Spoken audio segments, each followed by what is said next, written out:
Қайырлы күн, қыздар. Бүгін біз квашеный капуста жасаймыз. Оған осындай капуста керек болады. Ақ капуста. Сосын бір морковь керек болады.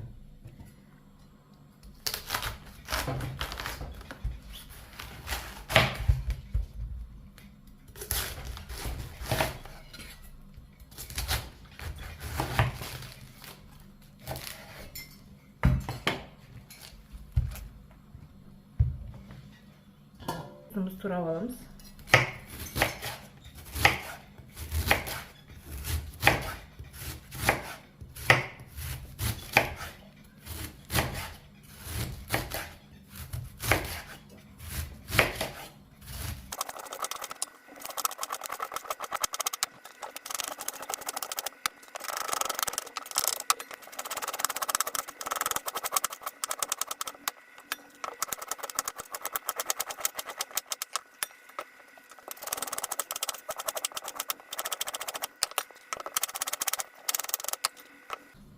Енді корейский салатқа морковь істегендей осындай немен істеп аламыз морковьті.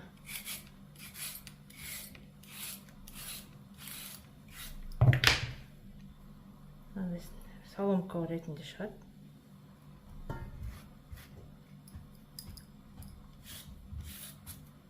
Мықты ұзын қылмаймыз.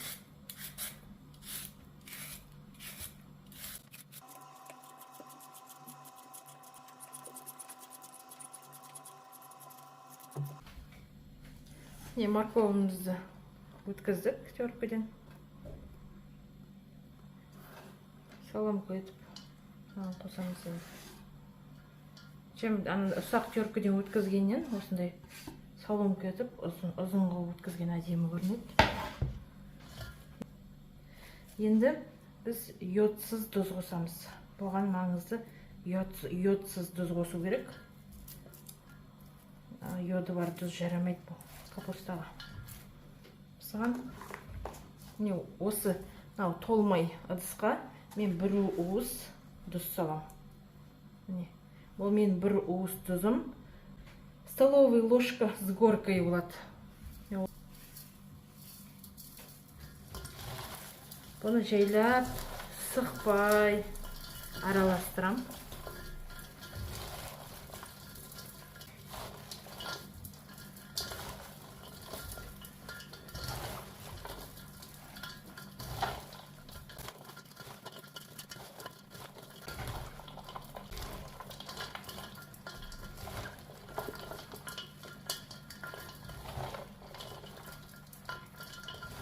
Сықпай-ақ осылай араластыра берсеңіздер, суы шығады.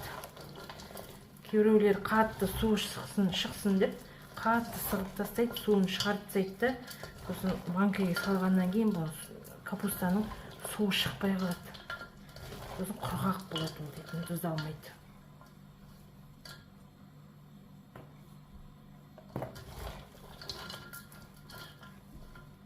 Мен қолым су уже. Сыққан жоқпын, өзі шығып жатыр суы. Енді осыған горошек бұрыш саламыз. Лавровый лист саламыз.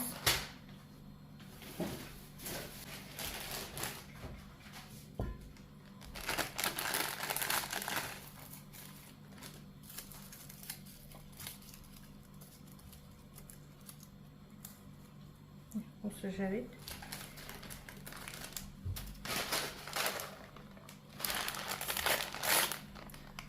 Бұрыш саламыз, горошковый, душистый.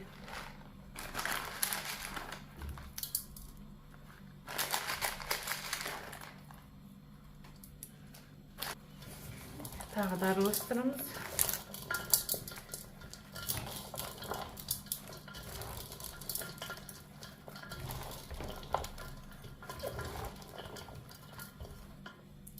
Капустаның тұзын көреміз.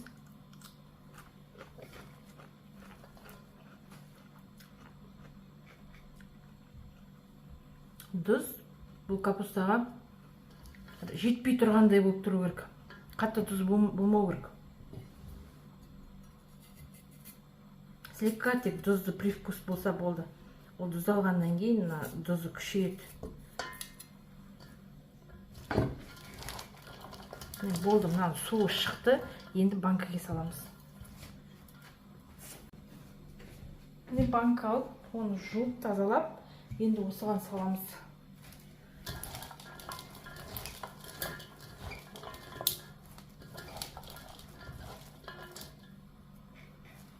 Бисмилла.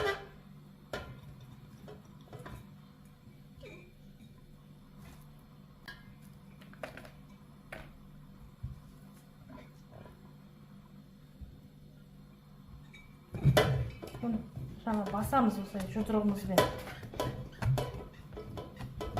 Пристеуіміз керек қой, басып қатты.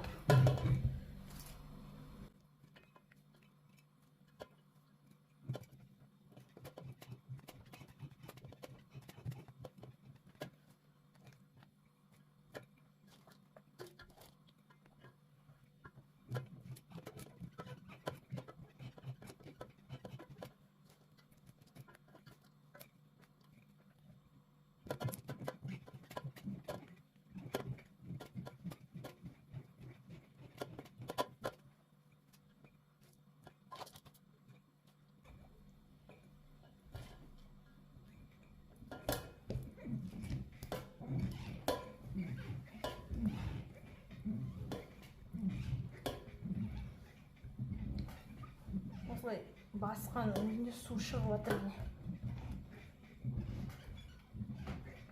Сол себепті қолмен араластырған кезде суын шығарып тастамаңыздар қатты.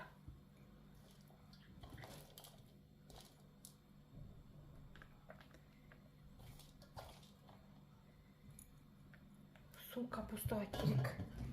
Ол тұздалу үшін, квасилу үшін.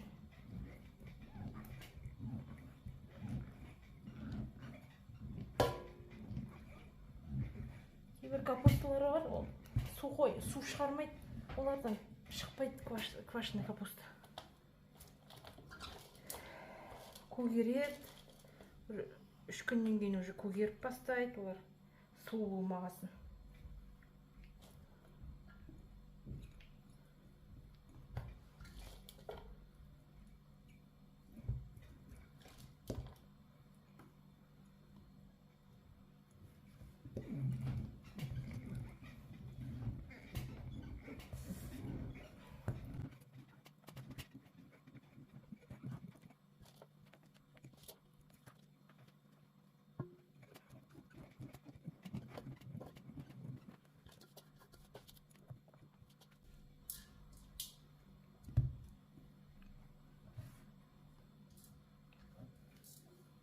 Менде шамалы жетпей қалды.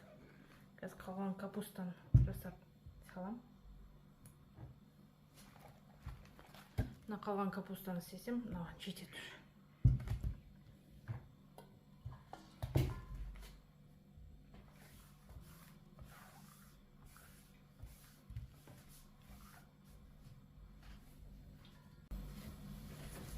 Міне қосымша тағы жасадым. Енді осыны толтырамыз. Банканы толтырамыз. Мынадай құралы бар. Арнайы осы банканы трамбовать ету үшін. Ұмытып кетіппін мен үйде екенін. Мен мамамда екен деп мамам үйінен іздетіп жүрсем, оның үйінде тұр екен. Көрсе бір ұрсады ол.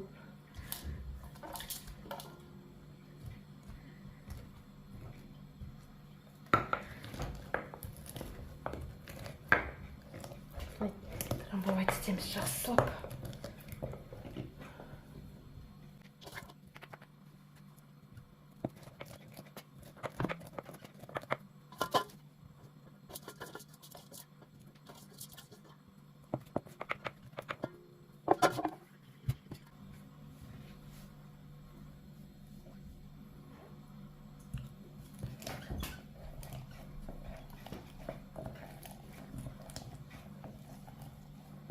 Көрдіңіздер ма? Су шығып жатыр уже. Не осылай шығу керек. Суы шықпаған капустадан квашеный капуста шықпайды.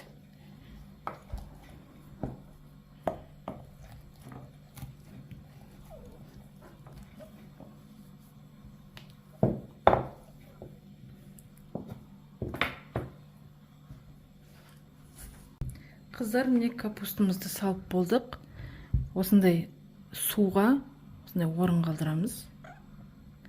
Мынаны аузына дейін бітеп тастамаймыз банканы. Осылай орын қалдырамыз да астына мынадай ыдыс қоямыз. Себебі бұл су шығады, су төгілуі мүмкін. 12 сағат сайын ағаш пашкамен түбіне дейін жеткізіп тесеміз. Ішіндегі ауасын шығамыз. Егер ішіндегі ауалары шықпаса, мына түбінде капуста иіс шығып кетеді. Сол себепті тесіп, ішіндегі ауаларын шығару керек. Осылай бетін тек мынандай крышкамен осылай жаба қоямыз. Плотный жаппаймыз, себебі ол дейді анау нетеді ғой, жаңа қазақша қалай болады? Брожение. Орысша брожение болады, қазақшасын білмеймін. Қатты жабылып тұрса, крышка атылады былай. Сондай болмас үшін мына крышканы тек осылай қоя қоямыз. Осылай 3 сутка тұрады, 12 сағат сайын тесіп ауасын шығарамыз. Болды. Жақсы капустадан су шығу керек, полный даже тасып кету керек су. Егер капустадан су шықпаса, онда 6-7 сағаттан кейін су шықпаса, 6-7 сағаттан кейін қайнаған су құюға болады. Осылай қоясыздар. Болды. Капустам дайын болғаннан кейін тағы да бөлек видео түсіретін боламын.